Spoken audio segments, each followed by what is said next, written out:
샬롬 10월 14일 토요일 하나님 나라를 시작하는 말씀 묵상 시간입니다. 하나님께서 오늘 우리에게 주시는 말씀은 열왕기상 15장 33절에서 16장 14절까지의 말씀인데요. 젊은 이누리 오순 순장님으로 섬겨주고 계시는 홍우정 집사님께서 말씀을 봉독해 주시겠습니다. 하나님의 말씀을 경청하십시오. 유다의 아사왕 셋째에 아히야의 아들 바아사가 디르사에서 모든 이스라엘의 왕이 되어 24년 동안 다스리니라. 바아사가 여호와 보시기에 악을 행하되 여로보암의 길로 행하며 그가 이스라엘에게 범하게 한 그 죄 중에 행하였더라. 여호와의 말씀이 하나니의 아들 예후에게 임하여 바아사를 꾸짖어 이르시되 내가 너를 티끌에서 들어 내 백성 이스라엘 위에 주권자가 되게 하였거늘 내가 여로보암의 길로 행하며 내 백성 이스라엘에게 범죄하게 하여 그들의 죄로 나를 노엽게 하였은즉 내가 너 바아사와 내 집을 쓸어버려 내 집이 느바스 아들 여로보암의 집같이 되게 하리니 바아사에게 속한 자가 성읍에서 죽은 즉 개가 먹고 그에게 속한 자가 들에서 죽은 즉 공중에 새가 먹으리라 하셨더라. 바아사의 남은 사적과 행한 모든 일과 권세는 이스라엘 왕 역대지략에 기록되지 아니하였느냐. 바아사가 그의 조상들과 함께 잠에 디르사에 장사되고 그의 아들 엘라가 대신하여 왕이 되니라. 여호와의 말씀이 하나니의 아들 선지자 예후에게도 임하사 바아사와 그의 집을 꾸짖으심은 그가 여로보암의 집과 같이 여호와 보시기에 모든 악을 행하며 그의 손의 행위로 여호와를 노엽게 하였음이며 또 그의 집을 쳤음이더라. 유다의 아사왕 제26년에 바아사의 아들 엘라가 디르사에서 이스라엘의 왕이 되어 2년 동안 그 왕위에 있으니라. 엘라가 디르사에 있어 왕궁 맡은 자 아르사의 집에 서서 마시고 취할 때에 그 신하 곧 병거 절반을 통솔한 지휘관 시므리가 왕을 모반하여 시므리가 들어가서 그를 쳐 죽이고 그를 대신하여 왕이 되니 곧 유다의 아사왕 제27년이라. 시므리가 왕이 되어 왕위에 오를 때에 바아사의 온 집안 사람들을 죽이되 남자는 그의 친족이든지 그의 친구든지 한 사람도 남기지 아니하고 바아사의 온 집을 멸하였는데 선지자 예후를 통하여 바아사를 꾸짖어 하신 여호와의 말씀같이 되었으니 이는 바아사의 모든 죄와 그의 아들 엘라의 죄 때문이라. 그들이 범죄하고 또 이스라엘에게 범죄하게 하여 그들의 헛된 것들로 이스라엘의 하나님 여호와를 노하시게 하였더라.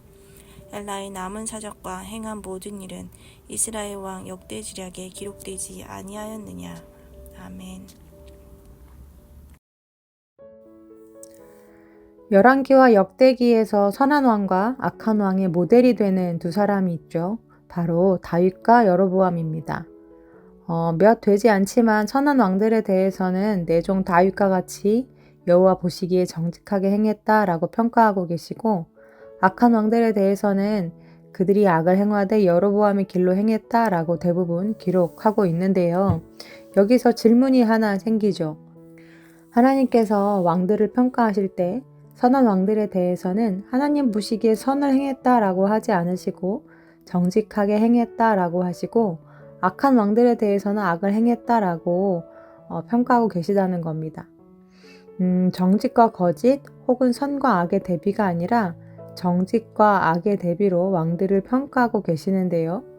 그래서 언젠가 한번 이 부분을 놓고 계속 질문을 던져보면서 묵상을 해본 적이 있습니다.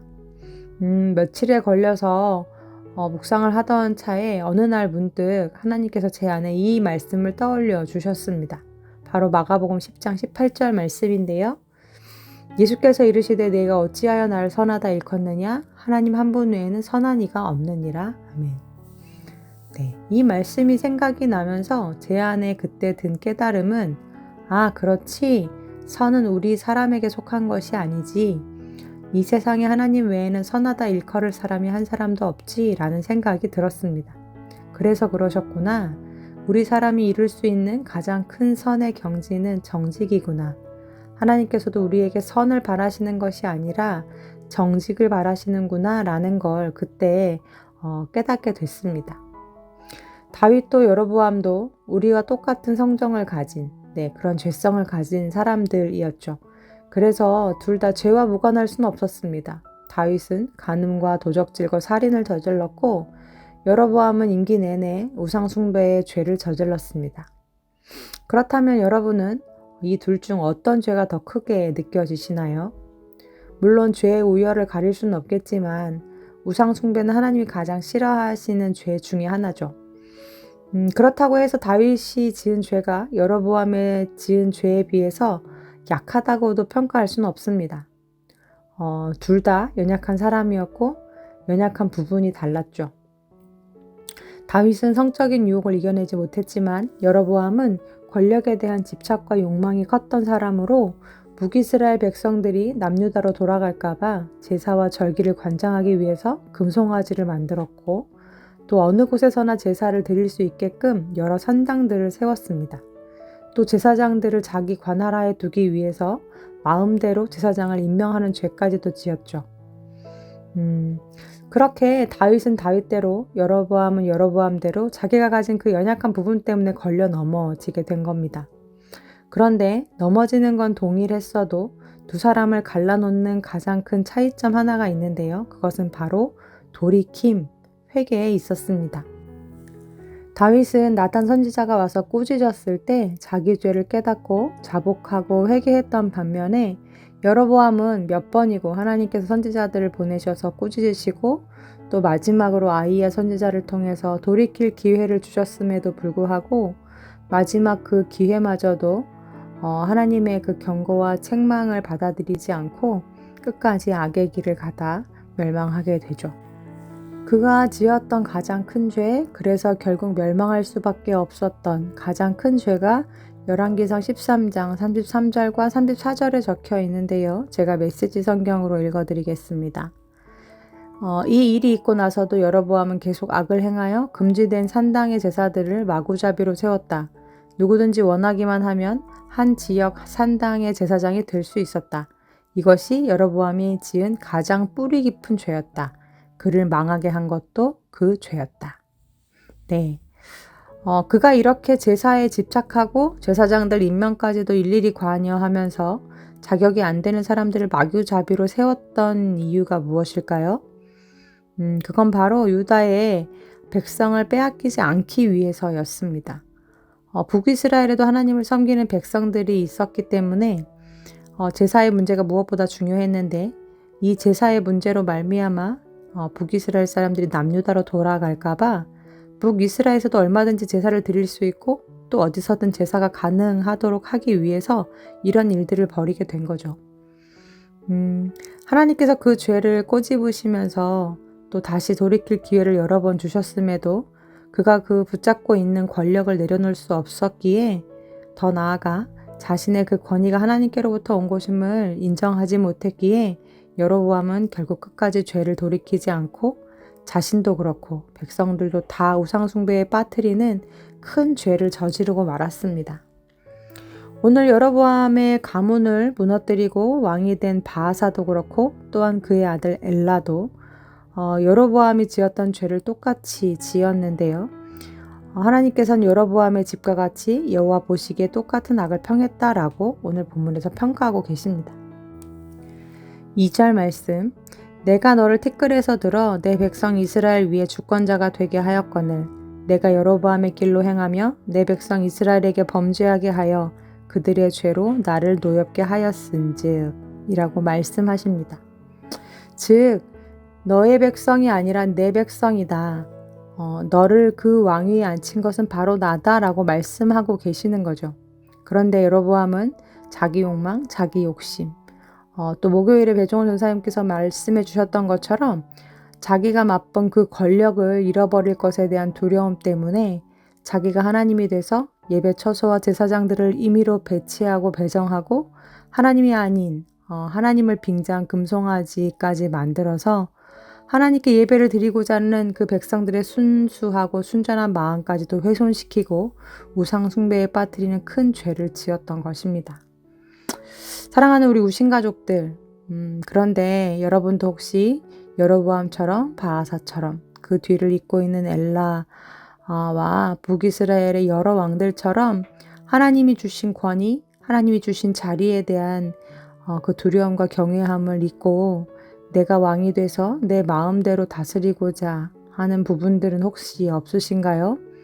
아직까지도 긍휼히 여기시고 사랑하셔서 돌이키기를 바라시기에 여러 번 경고하시고 꾸짖으시는데도 그 기회 앞에서도 내 욕심과 두려움을 내려놓지 못하고 계속해서 악의 길, 그 고집의 길을 걷고 계시진 않는지 이 아침에 우리 스스로를 돌아보면 좋겠습니다.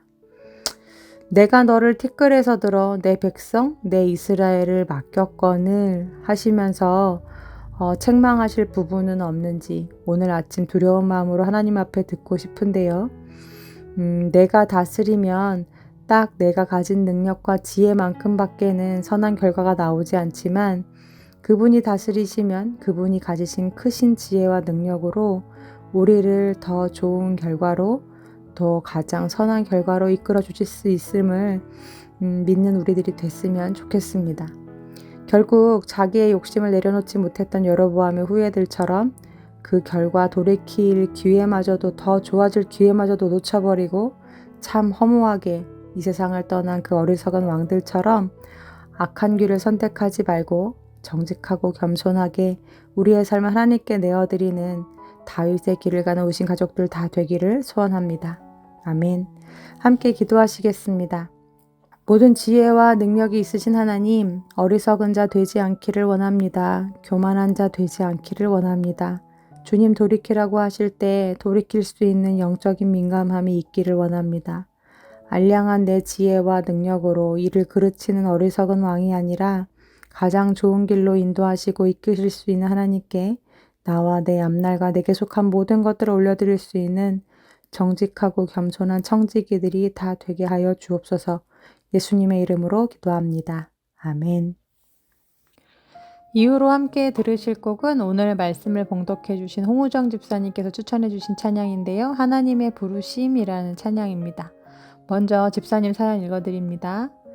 오늘 제가 오신 가족들과 함께 듣고 싶은 찬양은 하나님의 부르심입니다. 몇 주 전 연합순 특송 준비로 장년순의 장로님, 권사님, 집사님들과 함께 연습하면서 함께 하시는 분들의 열정으로 2023년 중 가장 즐거웠던 한순간으로 기억될 것 같습니다. 연습의 즐거움과는 다르게 주일 예배당 무대에 서 있는 순간은 정말 심장이 쿵쿵거리고 너무 두렵고 떨렸던 시간이었는데 찬양하는 순간은 또 다른 기쁨과 감격이 있었습니다. 예배가 끝나고 중찬단을 섬기고 계시는 김영숙 권사님께서 함께 하자고 권면을 해주셔서 중창단에 들어가게 됐습니다. 중창단의 연습 시간은 저에게 없는 아름다운 목소리, 강한 체력과 집중의 시간을 필요로 하기에 고된 시간이었지만 함께 듣고 싶은 찬양의 가사처럼 제 삶에 하나님의 계획을 기대해 봅니다. 하시면서 우신중창단 첫 단원으로 함께 연습하고 불렀던 하나님의 부르심 신청해 주셨어요. 곡의 가사처럼 우리를 부르신 하나님의 뜻에는 결코 후회하심이 없음을 믿습니다. 부르심에 순종해서 중창단 활동 시작하신 우리 우정 집사님, 그리고 매달 우리에게 너무나 은혜로운 찬양으로 예배를 섬겨주고 계신 우리 우신 중창단 단원들 모두 감사하고 파이팅입니다. 그럼 우리 우신 중창단이 부릅니다. 하나님의 부르심 함께 들으시겠습니다.